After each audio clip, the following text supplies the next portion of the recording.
Halo sahabat UMKM, selamat datang di chapter perpajakan di channel Sahabat UMKM, tempat belajar praktis dan menyenangkan untuk memajukan bisnismu. Di video ini kita akan kupas tuntas nih, kenapa sih UMKM harus bayar pajak? Kemudian kita akan membongkar manfaat nyata yang langsung terasa ketika kamu patuh pajak dari akses pembiayaan hingga reputasi usaha. Kemudian akan ada panduan nih langkah demi langkah cara bayar pajak yang simple tanpa ribet ngantri. Selanjutnya akan ada tutorial singkat pelaporan pajak agar data usahamu rapi dan terhindar dari sanksi. Dan nanti ada studi kasus nyata loh di akhir materi ini, di akhir video, supaya kamu bisa langsung melihat penerapannya dan menghindari kesalahan umum dalam perpajakan. Yuk tonton sampai selesai, praktikkan dan buktikan sendiri dampaknya untuk perkembangan usaha kamu. Jangan lupa like, subscribe, dan share agar lebih banyak UMKM bisa naik kelas bersama kita. Oke, mari kita simak.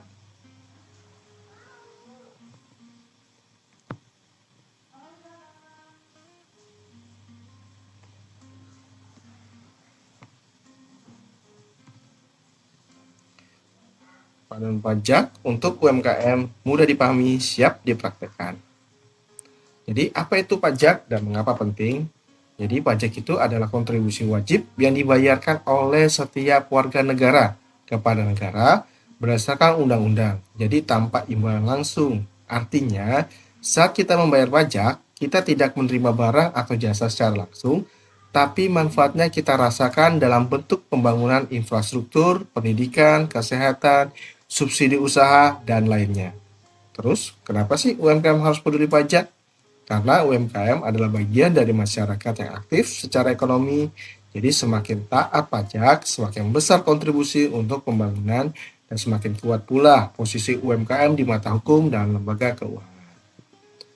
Terus peran UMKM apa sih dalam ekonomi dan pajak nasional? Jadi UMKM itu merupakan tulang punggung ekonomi Indonesia loh. Jadi berdasarkan data Kementerian Koperasi dan UKM, lebih dari 64 juta UMKM berkontribusi sekitar 60% terhadap PDB nasional dan menyerap lebih dari 97% tenaga kerja nasional. Cukup banyak ya Bapak Ibu. Namun, masih banyak nih UMKM yang belum terintegrasi dengan sistem perpajakan. Hal ini seringkali disebabkan karena minim pemahaman, ketakutan terhadap kewajiban administrasi, atau anggapan bahwa pajak itu hanya untuk usaha yang besar. Padahal dengan memahami pajak secara benar, itu sebenarnya UMKM itu bisa yang pertama mengakses pinjaman bank atau pembiayaan kur. Yang kedua, bisa menjadi mitra perusahaan besar nih atau pemerintah. Yang ketiga, bisa terhindar dari sanksi pajak di masa depan. Dan yang keempat, itu membangun citra usaha kita loh yang legal dan profesional. Pajak apa sih yang berlaku umum untuk UMKM? Jadi pemerintah itu sebenarnya sudah memberikan fasilitas khusus untuk UMKM, termasuk tarif pajak yang lebih ringan dan prosedurnya itu juga lebih sederhana. Berikut jenis pajak yang biasanya berlaku untuk UMKM. Yang pertama itu ada PPh final UMKM, itu 0,5% dari omset. Ini bagi yang belum PKP atau belum dikukuhkan jadi kena pajak. Kemudian ada PPN nih, jika omsetnya sudah melebihi dari 500 juta atau dia juga memilih menjadi pengusaha kena pajak. Kemudian ada juga pajak daerah seperti pajak reklame, pajak restoran, ya tergantung lah relevannya usaha Bapak Ibu atau sahabat UMKM. Kemudian ada juga PPh pasal 21 nih, jika UMKM lebih sudah memiliki karyawan tetap. Payung hukumnya apa untuk pajak UMKM? Jadi beberapa regulasi penting yang menjadi dasar bagi UMKM itu ada beberapa. Yang pertama Undang-Undang Nomor 36 itu tentang pajak penghasilan. Kemudian ada PP Nomor 23 itu tentang pajak penghasilan atau penghasilan dari usaha yang diterima wajib pajak yang memiliki peredaran bruto tertentu. Dalam hal ini 4,8 miliar dan PPh-nya final itu 0,5%. Undang-Undang Nomor 7 tahun 2021 tentang harmonisasi peraturan perpajakan atau sering dibilang Undang UU HPP. Kemudian ada juga peraturan Menteri Keuangan terkait e-billing, dan PPN untuk UMKM. Kemudian ada juga nih Undang-Undang Cipta Kerja atau sering kita dengar dengan Omnibus Law yang mempermudah pendaftaran usaha dan legalitas dari UKM. Jadi kesimpulannya, pajak adalah kewajiban negara, tapi juga peluang loh bagi UKM untuk naik kelas. Kemudian UKM itu juga memegang peranan besar dalam perekonomian dan wajib teredukasi soal perpajakan. Pemerintah telah menyediakan juga kemudahan pajak khusus untuk UMKM. Dan selanjutnya adalah untuk memahami regulasi dasar adalah langkah awal menjadi UMKM yang legal, sehat, dan profesional. Nah, di bab 2 ini kita akan belajar tentang jenis pajak apa sih yang perlu UMKM untuk ketahui. Yang pertama itu ada pajak penghasilan PPh final 0,5%. Nah, ini adalah jenis pajak yang paling sering berlaku di UMKM. Apa itu? Itu adalah pajak atas penghasilan dari kegiatan usaha dengan tarifnya 0,5% dari omset bruto bulanan. Dasar hukumnya itu Peraturan Pemerintah Nomor 23 Tahun 2018. Terus siapa yang dikenakan? Itu adalah UMKM dengan omset kurang dari sama dengan 4,8 miliar per tahun bagi orang pribadi maupun badan. Keuntungannya tidak perlu menghitung lagi nih laba rugi atau pembukuan yang detail. Cukup catat omsetnya dan dikalikan 0,5%. Contoh, jika omsetnya sahabat UMKM itu 20 juta, maka PPh finalnya itu 0,5% kali 20 juta. Jadi pajak yang dibayar hanya 100.000. Dan notnya, pajak ini bersifat final, artinya tidak diperhitungkan lagi dalam pelaporan tahunan. Kemudian ada juga pajak penghasilan non final seperti PPh 21, 22, 23, 25, dan 29. Jadi untuk UKM yang sudah mulai berkembang dan memiliki karyawan dan melakukan transaksi bisnis B2B itu memilih sistem pembukuan atau memilih sistem pembukuan, maka bisa dikenakan jenis PPh lain. Di sini maksudnya B2B itu adalah apabila pesahabat UMKM menjadi mitra dari suatu perusahaan atau instansi. Nah, pajaknya apa saja? Itu PPh 21, yaitu pajak penghasilan dari karyawannya, sahabat UMKM, seperti gaji, honor, upah. Ini harus dipotong dan disetorkan oleh UMKM yang bertindak sebagai pemberi kerja.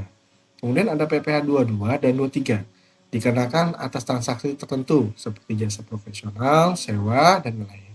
Umumnya terjadi jika UMKM menjual jasa ke perusahaan besar atau instansi pemerintah. Kemudian ada juga nih PPh 25, itu cicilan atas penghasilan usaha non final. Berlaku jika UMKM tidak memiliki skema PPh final.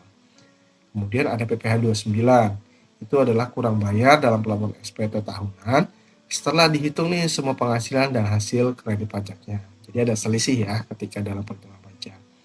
Nah, notnya biasanya PPh non final baru menjadi kewajiban ketika UMKM memilih skema normal atau omsetnya sudah lebih dari 4,8 miliar. Kemudian ada lagi nih jenis pajak yang biasa di akun UMKM, itu adalah pajak pertambahan nilai. Itu adalah pajak atas konsumsi barang atau jasa kena pajak di dalam negeri sebesar 11%. Itu terhitung di tahun 2022. Kapan UMKM kena PPN? Nah, bila omset usaha lebih dari 500 juta per tahun, pelaku UMKM boleh nih memilih untuk menjadi pengusaha kena pajak. Dan kalau sudah jadi pengusaha kena pajak atau PKP, maka wajib nih sahabat UMKM memungut PPN 11% kepada pembeli, terus melaporkan SPT masa PPN, terus membuat e-faktur dan menyetorkan pajak. Nah, sahabat UMKM tidak perlu bingung nih. Nanti di next video selanjutnya saya akan memandu teman-teman nih bagaimana sih cara melaporkan, bagaimana sih cara membuat e-faktur dan menyetorkan pajaknya. Nah, maka terus simak ya channel ini. Nah, di note dalam ini adalah jadi banyak UMKM itu belum menjadi PKP nih, tapi bisa loh mempertimbangkan hal ini untuk kerjasama bisnis to bisnis atau bekerja sama dengan perusahaan besar lainnya atau menjadi mitra dari perusahaan. Kemudian ada juga nih pajak daerah. Jadi UMKM juga dapat dikenai pajak oleh pemerintah daerah setempat. Biasanya tuh kayak pajak reklame jika kalau kita memasang spanduk atau banner di usaha di tempat umum. Kemudian ada pajak restoran. Ini misalnya sahabat UMKM usahanya restoran ya. Ini juga besar omset, itu juga tergantung dari peraturan daerahnya berapa yang bisa dikenakan pajak. Kemudian ada pajak penerangan jalan (PPJ) dikenakan pada tagihan listrik. Ada juga pajak bumi bangunan jika lokasi usaha dimiliki sendiri.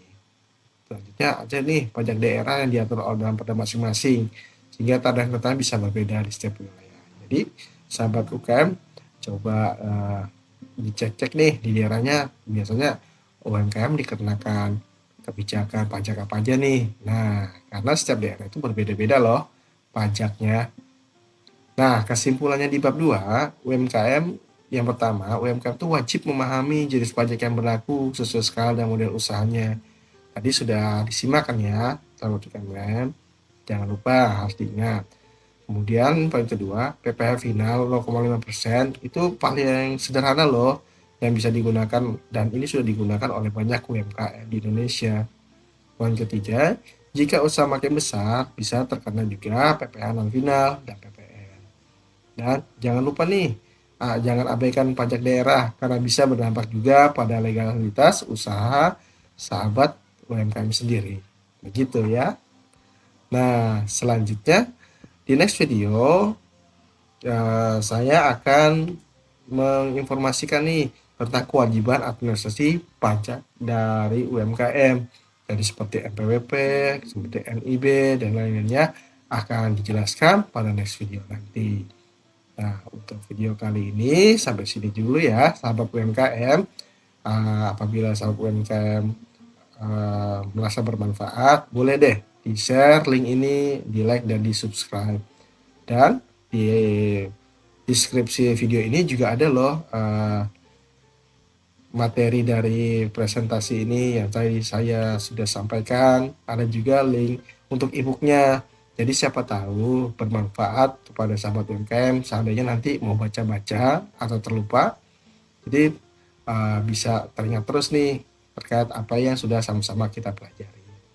Baik, demikian video kali ini. Salam sehat untuk kita semua. Maju bersama UMKM Indonesia. See ya.